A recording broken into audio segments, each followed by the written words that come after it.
시간 하나님의 뜻 6번째 시간 고난받으라 라는 제목으로 하나님의 말씀 함께 나누겠습니다. 사람은 고난받는 것을 좋아하지 않습니다. 원하지 않죠. 할 수만 있다면 고난 없는 삶을 우리가 원하고 고난받지 않기를 원합니다. 그렇다면 한 가지 질문을 할 수 있는데, 그러면 고난이라는 것 자체가 반드시 피해야 할 것인가, 아니면 우리는 고난 없는 삶만 그렇게 원하고 살아가야 하는가라는 질문을 던져볼 수 있습니다. 실제로 우리가 일반적으로 생각하기에는 고난 없는 삶 자체가 굉장히 좋은 삶이고 우리가 그렇게 살아가야 되지 않을까라고 생각하기 쉽지만, 성경은 우리에게 전혀 다른 가치를, 정말 정반대의 것을 이야기합니다. 고난받는 것이 하나님의 뜻이다. 오늘 17절 말씀 보십시오. 선을 행함으로 고난받는 것이 하나님의 뜻이다. 고난받는 것이 하나님의 뜻이다 라고 그렇게 이야기를 하고 있습니다.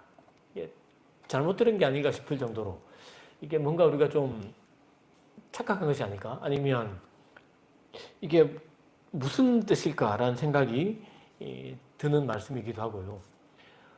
선뜻 동의하는 것이 쉽지 않은 말씀이기도 하고, 또 이해하는데 좀 시간이 필요한 그런 말씀처럼 보이기도 합니다. 이 시간 우리 말씀 통해서 고난받는 것이 어떻게 우리를 향한 하나님의 뜻인지, 또 고난을 우리가 그렇게 어떻게 또 해석하고 이해해야 할지, 또 삶 속에서 고난받는 사람이 있다면 고난 속에서도 우리가 얼마든지 하나님의 뜻을 이루는 삶을 살아갈 수 있다는 것을 배우면서 함께 은혜를 나누고 싶습니다. 본문이 베드로전서인데요. 베드로전서는, 이 말씀은 배경을 조금만 이해하면 좀 더 쉽게 이 말씀을 이해할 수 있습니다.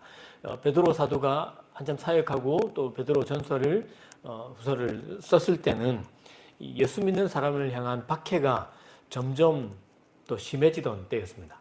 이제 완전히 박해가 꽃을 피웠다라고 말하기 좀 어렵지만, 박해가 점점 노골적으로 되고 심해지던 때라고 할 수 있습니다. 예수 믿으면 재산을 몰수당하기도 했습니다. 그리고 유대 사회에서 예수 믿으면 지역 사회로부터 소외 당하기도 하고, 사회 활동이라든지 경제 활동이라든지 이런 활동에 참여하지 못하기도 했습니다. 심할 경우에는 정말 매를 맞기도 했고 옥에 갇히기도 했고, 더 심할 경우에는 목숨을 잃는 경우도 있었습니다. 그러니까 말로 표현하기 힘든 그런 고난을 당하는 거죠. 예수 믿기 때문에 이런 고난을 당하고, 예수 믿으면서 재산을 몰수당하고, 사는 마을에서 쫓겨나기도 하고 옥에 갇히기도 하고 생명을 잃는다면, 여러분 질문이 좀 생기지 않겠습니까? 이러고도 예수를 믿어야 될까? 라는 질문을 할 수밖에 없고, 예수를 믿는데 왜 어떻게 이런 고난이 생길까? 라는 질문이 생기는 것이 당연합니다. 이런 시련을 어떻게 이해해야 될지 해석해야 될지 잘 이해하지 못하기 때문에 질문을 던질 수밖에 없죠. 그렇기 때문에 이런 질문에 대한 해답을 주기 위해서 사도 베드로가 편지를 썼다라고 해도 지나치지 않습니다. 그들에게 편지를 쓰고 그러면서 하는 말씀을 다시 한번 읽어보고 싶은데요. 14절 말씀입니다. 같이 한번 읽어보겠습니다. 14절입니다. 같이 읽겠습니다. 시작. 그러나 의를 위하여 고난을 받으면 복이 있는 자니 그들이 두려워하는 것을 두려워하지 말며 근심하지 말고. 의를 위해 고난당하면 복 있는 사람입니다. 그들 위협에 두려워하지 말고 불안해하지 마십시오. 여러분 어떤 말씀이 떠오르지 않습니까? 의를 위해 고난을 받으면 복이 있는 사람입니다. 어떤 말씀이 탁 떠올라야 되는데 산상수훈이죠. 팔복에 보면 마태복음 5장 10절 말씀을 보면 의를 위하여 박해받는 사람은 복이 있다 라는 그런 예수의 말씀이 떠오르죠. 그러면서 마태복음 5장 11절 말씀을 제가 한번 읽어 드릴 텐데요. 의를 위해서 박해받는 것이 무엇인지 알려주는데, 나로 말미암아 너희를 욕하고 박해하고 거짓으로 너희를 거슬러 모든 악한 말을 할 때에는 너희에게 복이 있다.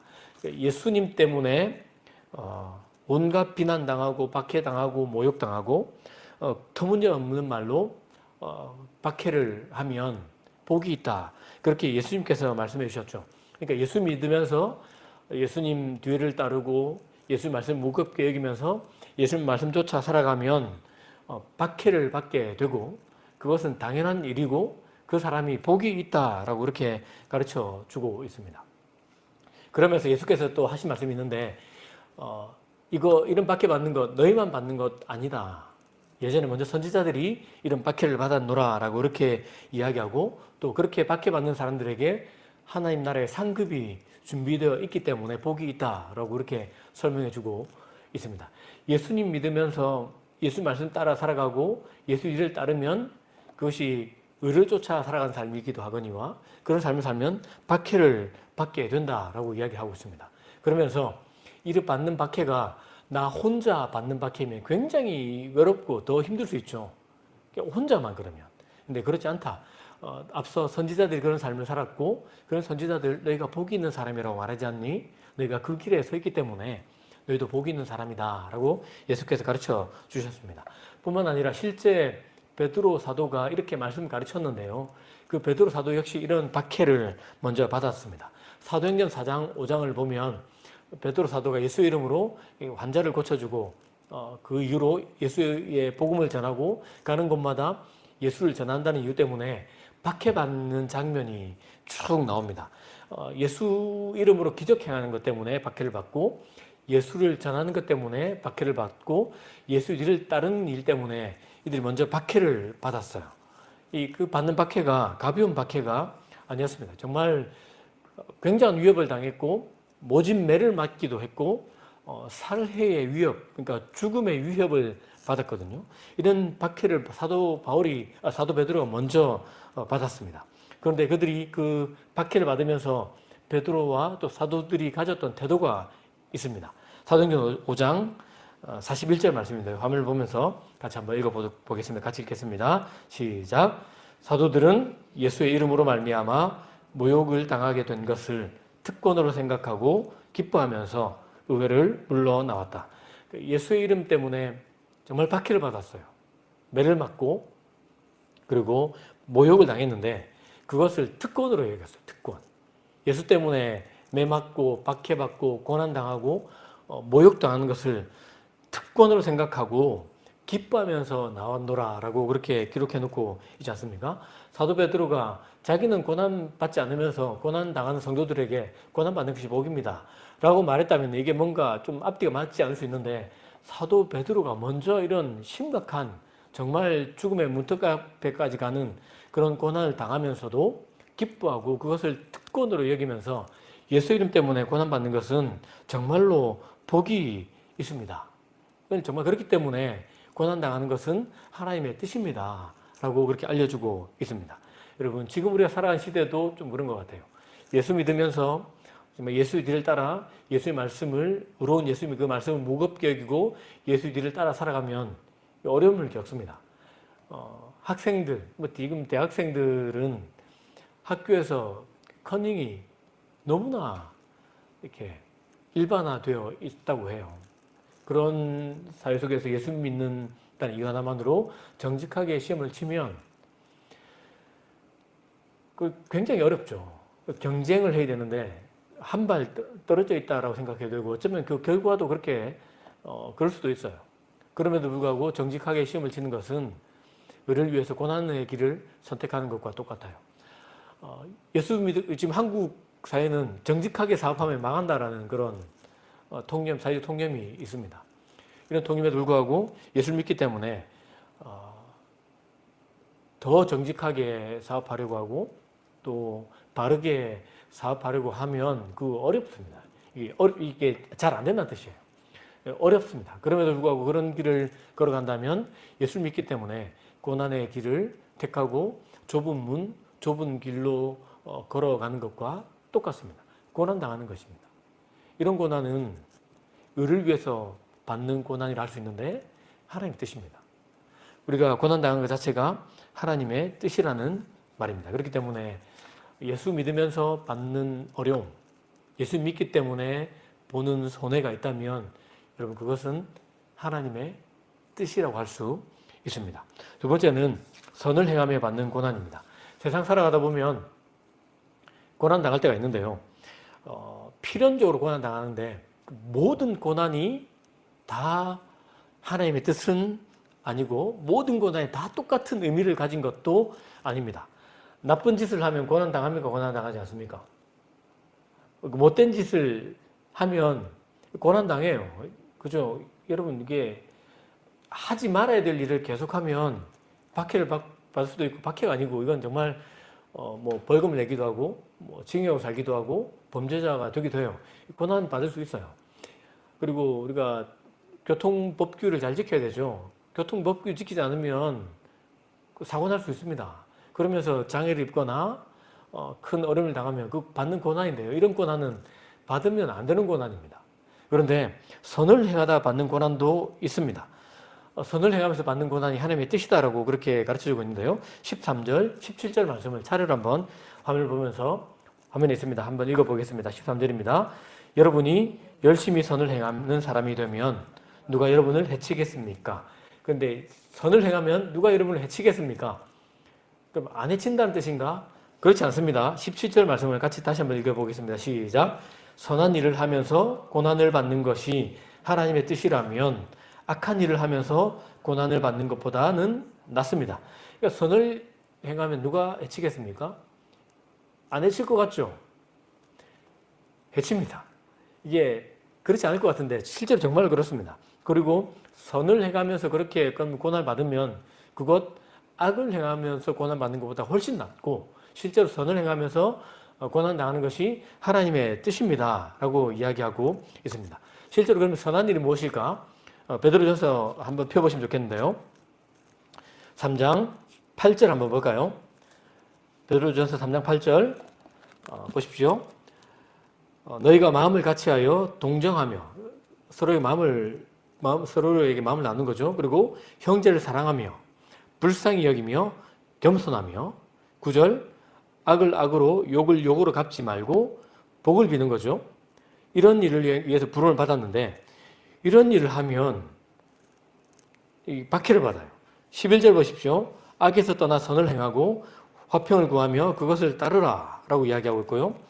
의를 행하는 삶이고 선을 행하는 것입니다. 이것이 선을 행하는데 여러분 형제자매를 사랑하고 겸손하게 행하고 착한 일을 하고 나쁜 말 하지 않고 악을 따르지 않고 다른 사람에게 악으로 갚지 않아요.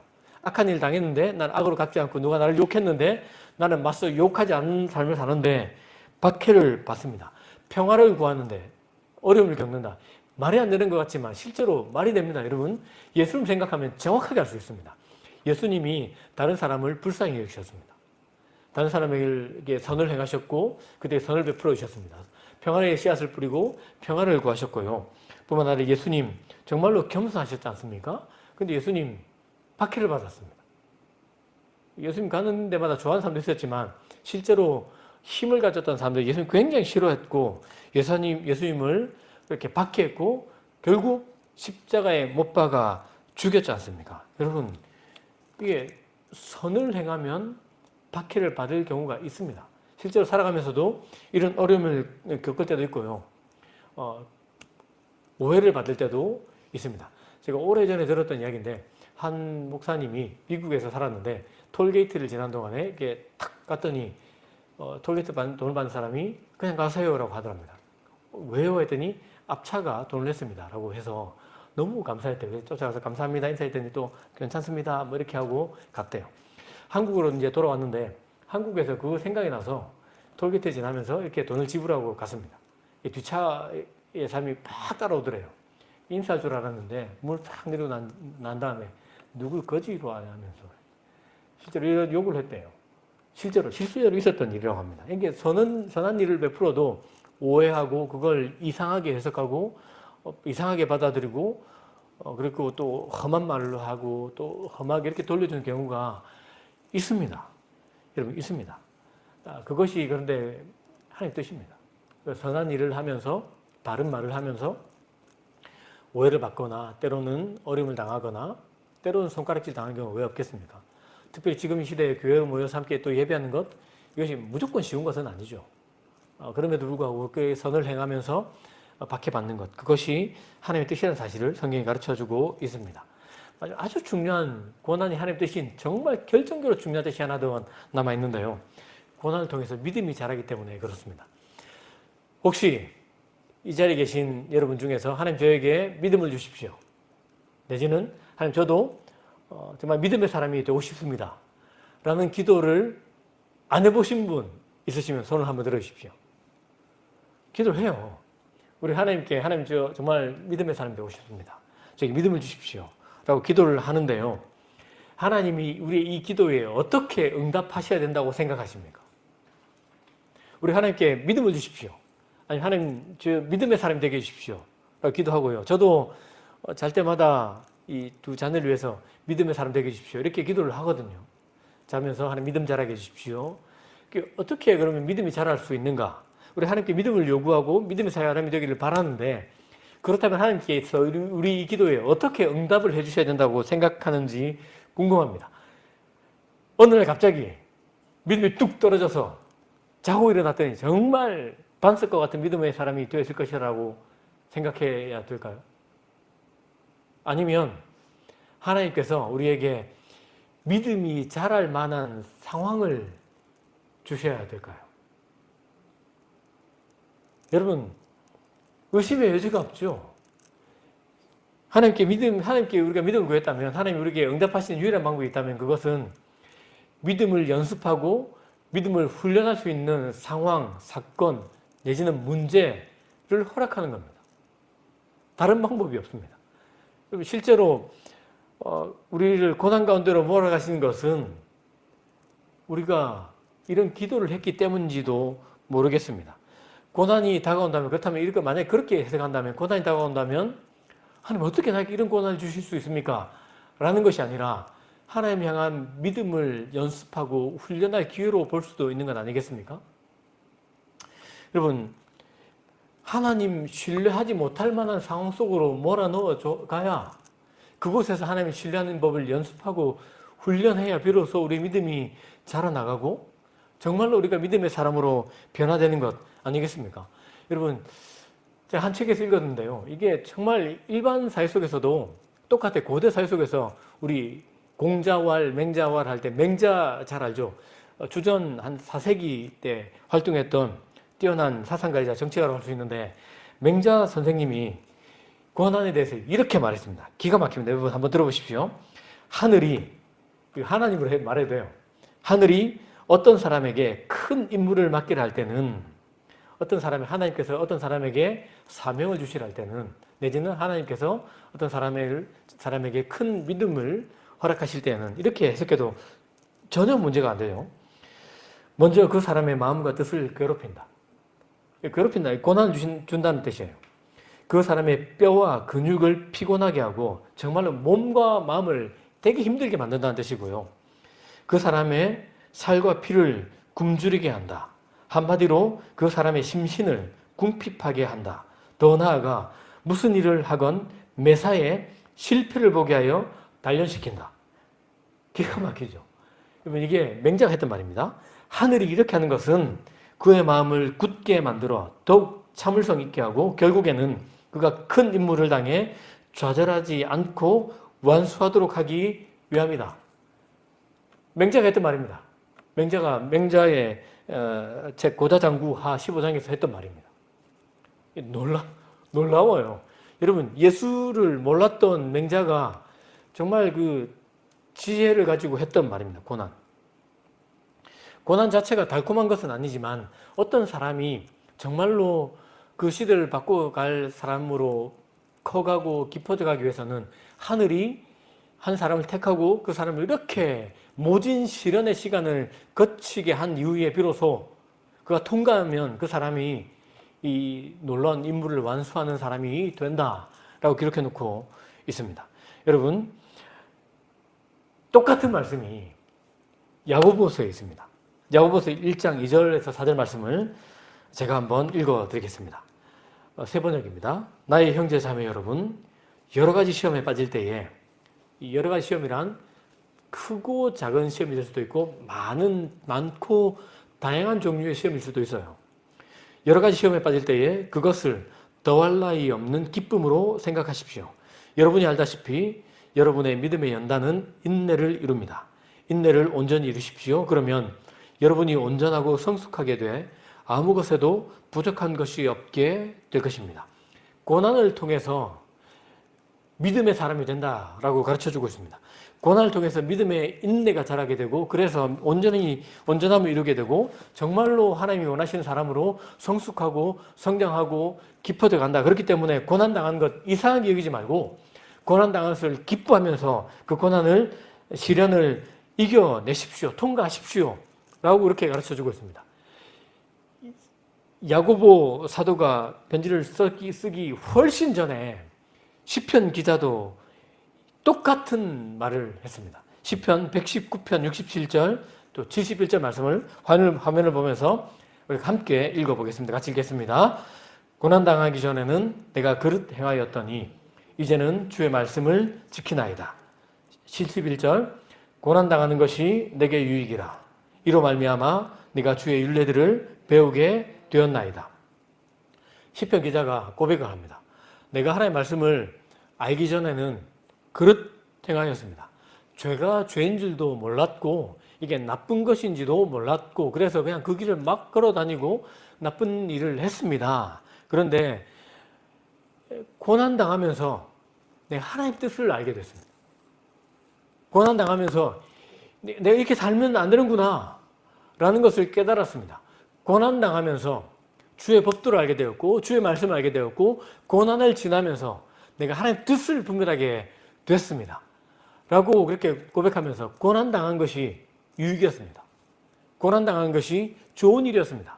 그 고난 자체가 나를 하나님의 사람으로 변화시키는 하나님의 뜻이었습니다. 하나님의 계획이었습니다. 라고 그렇게 이야기하고 있습니다. 맹자 선생님도 그랬고 야고보 사도도 그랬고 시편 기자도 똑같이 이야기합니다.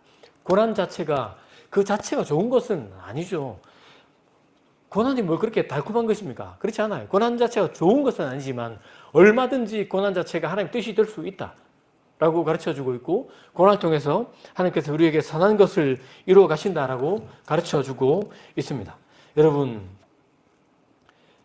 예수 믿지 않는 사람이 훨씬 많은 세상이고 또 예수 믿으면 박해받는 것이 당연한 세상이고 사람들이 예수 믿는 것을 그렇게 썩 좋아하지 않는 세상을 우리가 살아가고 있어요. 그렇다면은 예수 믿으면 고난과 박해를 받을 수밖에 없어요. 이 문제를 우리가 좀 더 우리에게 와닿게 이해하고 해석할 수 있을까? 그런 말씀이 있을까? 있습니다. 사도 야고보가 쓴 에베소서에서 이런 말씀이 있습니다. 제가 그 말씀을 한번 읽어드리겠습니다. 우리는 다 하나님의 아들을 믿는 것과 아는 일에 하나가 되고 온전한 자가 되어 그리스도의 충만하심에 장성한 분량에까지 이르러야 한다.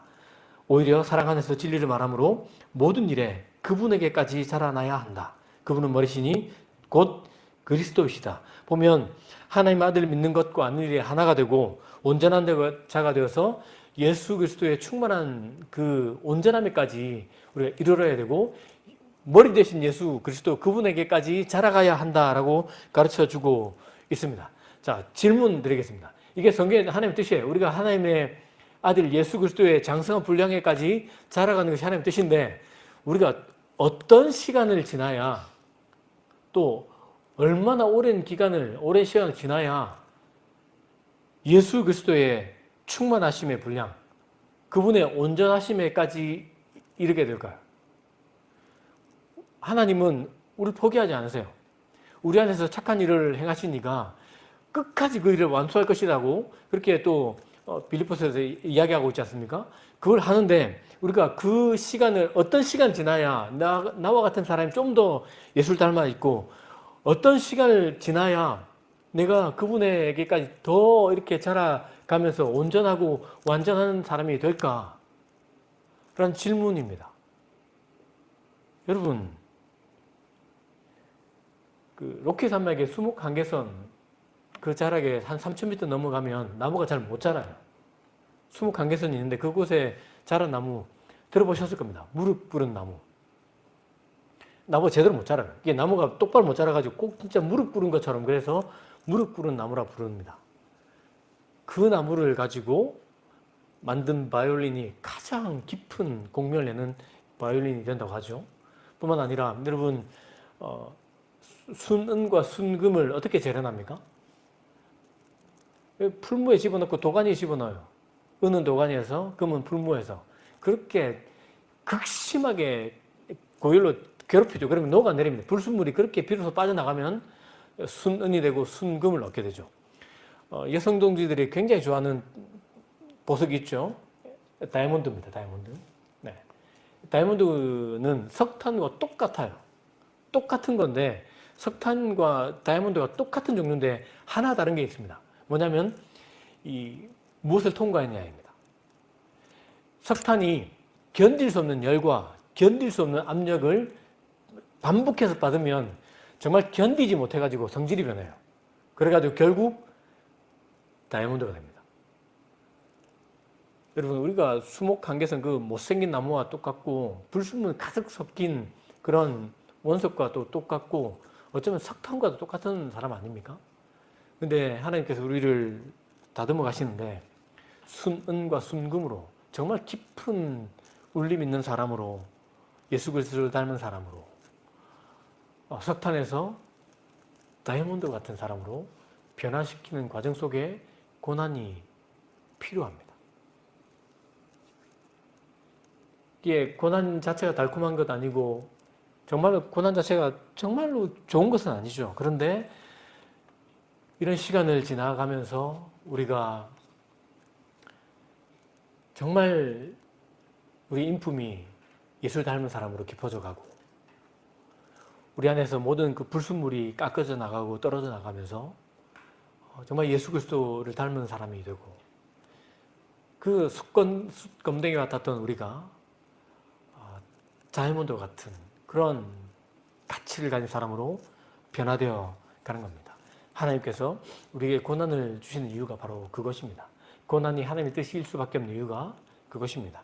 우리가 모든 고난을 하나님 뜻으로 받아들일 필요는 없습니다. 그러나 의를 위하여 받는 고난, 선을 행하면서 받는 고난, 그리고 때로는 알지 못하는 이유를 알 수 없는 고난이 있죠. 그런 시간을 지나면서도 그 고난 가운데 우리를 붙드신 하나님 때문에 그런 고난이 하나님 뜻 가운데 역사여서 정말로 우리 하나님 뜻으로 나타나기도 합니다. 여러분, 한 군데 말씀을 더 읽어보고 싶습니다. 빌립보서 1장 29절 말씀인데요. 하나님이 우리에게 고난을 주시면서도 그 고난이 그냥 있는 고난이 아닌 것은 그 고난 자체가 낭비가 되지 않는 이유가 있습니다. 그리스도를 위하여 너에게 은혜를 주신 것은 다만 그를 믿을 뿐 아니라 또한 그를 위하여 고난도 받게 하려 하심이라. 예수를 위해서 우리에게 은혜를 주신 하나님은 우리가 예수를 위해서 그 고난도 받게 하신다라고 기록하고 있습니다. 예수님께서 말씀하셨죠. 누구든지 나를 따르면 좁은 문, 좁은 길로 들어가야 되고 예수를 믿으면 내가 너를 택했기 때문에 세상이 너희를 미워한다라고 이렇게 말씀하시지 않았습니까? 고난을 받을 수밖에 없는 겁니다. 그러나 그 고난 가운데 하나님 우리와 함께 계십니다. 예수께서 우리와 함께 계시고 그 길을 예수님께서 먼저 걸으셨고 그 길 걸어가는 동안에도 은혜를 주셔서 예수를 위해서 우리가 은혜도 받고 예수를 위해서도 고난받는 사람이 되게 하셔서 이런 싸움을 싸워내게 하시고 이겨내게 하시고 결국에는 우리가 그렇게 한 뼘씩 한 뼘씩 예수를 더 닮아가 있는 그런 깊은 사람으로 향기로운 사람으로 예수 그리스도의 향기를 뿜어낸 사람으로 하나님이 우리를 변화시켜 가십니다. 그 과정 가운데 고난이 있습니다. 그래서 고난이 우리를 향한 하나님 뜻이 될 수밖에 없는 것입니다. 주 안에서 사랑하는 성도 여러분, 오늘 우리에게 주신 말씀 붙들고 우리가 살아가는 삶의 자리로 돌아가면 좋겠습니다. 의를 행하면서 고난받아야 된다면 기쁘게 고난받는 우리가 되면 좋겠습니다. 선을 행하면서 고난당할 때가 있다 하더라도 기쁘게 고난당하면 좋겠습니다. 애매한 고난 당할 때가 있어요. 이유를 알 수 없는 고난 당할 때가 있습니다. 그럼에도 불구하고 하나님이 그 고난 가운데 우리와 함께 하시고 그 고난을 아름답게 사용하셔서 저와 여러분을 예수 그리스도의 장성한 분량에까지 이런 사람으로 변화시켜 가실 것입니다. 그러므로 고난이 하나님의 뜻임을 알고 고난 가운데서도 감사하고 고난 가운데서도 하나님을 바라보고 고난 가운데서도 은혜 베푸시는 그분을 주목하면서 우리 하루하루를 잘 살아내는 저 여러분 되길 예수님의 이름으로 축복합니다.